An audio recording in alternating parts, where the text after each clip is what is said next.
যোনিপথে মুখ দিয়ে উদ্দীপনা দেওয়ার সময় একটা বিষয় কিন্তু অবশ্যই মাথায় রাখতে হবে। তো অনেকে কিন্তু গার্লফ্রেন্ড বা বাইরে খারাপ মেয়েদের সঙ্গে মেলামেশা করতে গেলেও সেক্ষেত্রে মাথায় রাখবেন যে এক্ষেত্রে কিন্তু বিভিন্ন রকম যৌনবাহিত রোগ হওয়ার সম্ভাবনা থাকে।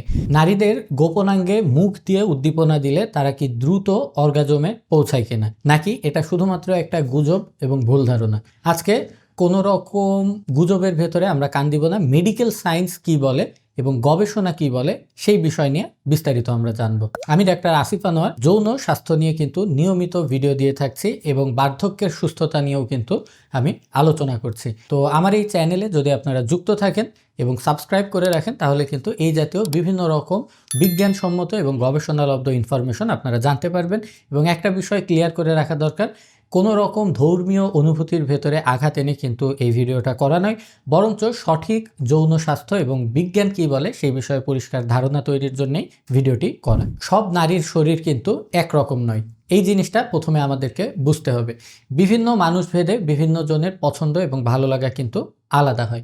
তবে বিজ্ঞানীরা গবেষণার মাধ্যমে দেখেছেন যে একজন নারীর শরীরে যতগুলো অংশ রয়েছে তার ভেতরে ক্লাইটোরিসের স্নায়ুর সংখ্যা সবচাইতে বেশি, প্রায় 8 থেকে 10,000 পর্যন্ত স্নায়ু কিন্তু এই ক্লাইটোরিসে উপস্থিত আছে, যার কারণে শুধুমাত্র ক্লাইটোরিসে উদ্দীপনা দিয়ে কিন্তু যে কোনো নারীকে একাধিকবার অর্গাজম করানো সম্ভব। এবং একইভাবে কিন্তু শুধুমাত্র যোনিপথে সহবাস করবার মাধ্যমে কিন্তু কোনো নারী অর্গাজমে নাও পৌঁছাতে পারে। আমি আমার আগের একটা ভিডিওতে বলেছি যে যৌন উদ্দীপনার 4টা স্টেজ থাকে এবং যদি এই প্রত্যেকটা স্টেজ কমপ্লিট না হয় সেক্ষেত্রে অর্গাজমে না পৌঁছেই কিন্তু একজন নারী শুধুমাত্র প্লেটু স্টেজ থেকে রেজলিউশন ফেজে চলে যেতে পারে এবং তার ভিতরে অর্গাজম নাও ঘটতে পারে। তো এই কারণে যোনিপথের গুরুত্ব কিন্তু একজন নারীর ভিতরে অর্গাজম ঘটানোর জন্য খুবই সেন্সিটিভ। তো ভিডিওর যে প্রশ্নটা ছিল যে মুখ দিয়ে যদি যোনিপথে উদ্দীপনা দেয়া হয় সেই ক্ষেত্রে একাধিকবার অর্গাজম হবে কিনা এবং দ্রুত অর্গাজম হবে কিনা, এর উত্তর হচ্ছে দ্রুত অর্গাজম হওয়ার সম্ভাবনা বেশি, তবে কিছু কিছু ক্ষেত্রে কিন্তু এটা নাও ঘটতে পারে। কারণ যে কোনো মানুষের ভেতরে অর্গাজম হয় কিন্তু তলপেটের যে মাংসপেশিগুলো রয়েছে, বিশেষ করে পেলভিক ফ্লোরের মাসেল, এগুলোর একটা ছন্দময় সংকোচন এবং প্রসারণের মাধ্যমে, এবং এই সময়ই কিন্তু ব্রেনের ভেতরে ডোপামিন নামক একটা রস নিঃসৃত হয়, যেটার কারণে এই সহবাসের যে একটা সুখ এবং ভালো লাগার অনুভূতি আছে সেই অনুভূতিটা কিন্তু তৈরি হয়। এটা কিন্তু বেশ কিছু মানসিক বিষয়ের ওপরেও নির্ভর করে, যেমন যার সঙ্গে সহবাস হচ্ছে তার সঙ্গে আত্মবিশ্বাস এবং ঘনিষ্ঠতা কতটুকু, পারস্পরিক সম্পর্ক কেমন, মানসিক স্বস্তি আছে কিনা, একজনের সঙ্গে অপরজনের বোঝাপড়া ভালো মতো আছে কিনা, এবং এর পাশাপাশি সামগ্রিক যৌন যোগাযোগ এবং আলোচনা। তো এই জিনিসগুলো যদি ফ্লেক্সিবল থাকে এবং বিশ্বস্ত থাকে এবং ভালো থাকে তখন কিন্তু অল্প সময়ে অর্গাজম ঘটানো সম্ভব। এবং আরেকটা গবেষণাতে দেখা গেছে যে একজন মেয়ের ভেতরে কতবার অর্গাজম হবে এবং কতটা যৌন সুখ সে পাবে এই জিনিসটা নির্ভর করে সেই পুরুষের কাছে সেই মহিলাটা কতটুকু নিরাপদ অনুভব করে তার উপরে। যদি এমন হয় যে হাজব্যান্ডের কারণেই স্ত্রী সবসময় মানসিক চাপে থাকে, ভয়ে থাকে, সেক্ষেত্রে কিন্তু সেক্সুয়াল পারফরমেন্স যত ভালোই হোক না কেন দ্রুততম সময়ে অর্গাজম ঘটানো অথবা একাধিকবার অর্গাজম ঘটানো কিন্তু কঠিন হয়ে যায়। আর যোনিপথে মুখ দিয়ে উদ্দীপনা দেওয়ার সময় একটা বিষয় কিন্তু অবশ্যই মাথায় রাখতে হবে যে আপনার ওয়াইফ হলে সেটা ঠিক আছে, কিন্তু অনেকে কিন্তু গার্লফ্রেন্ড বা বাইরে খারাপ মেয়েদের সঙ্গে মেলামেশা করতে গেলেও এই একই অভ্যাস ন্যস্ত করতে পারেন।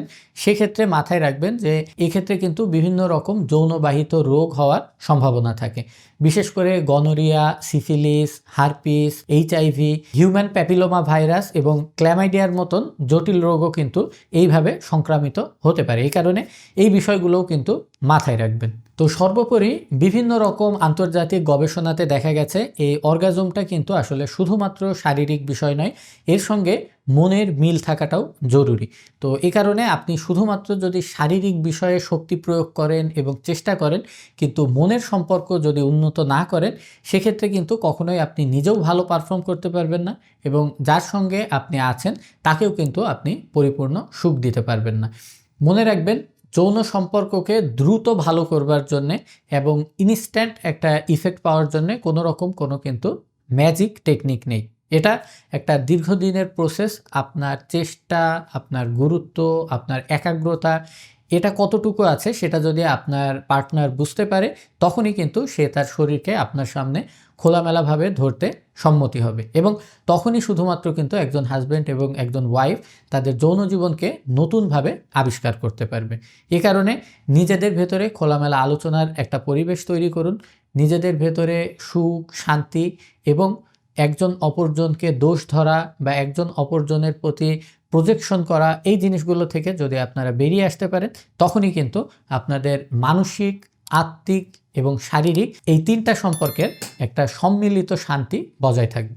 এবং কোনো রকম লজ্জা না পেয়ে চেষ্টা করবেন, যদি আপনাদের ভেতরে কোনো রকম যৌন সম্পর্কের ব্যাঘাত ঘটছে বলে মনে হয়, সেক্ষেত্রে একজন এক্সপার্টের অপিনিয়ন নেয়ার, চাইলে একজন ডাক্তারের পরামর্শ নেয়ার।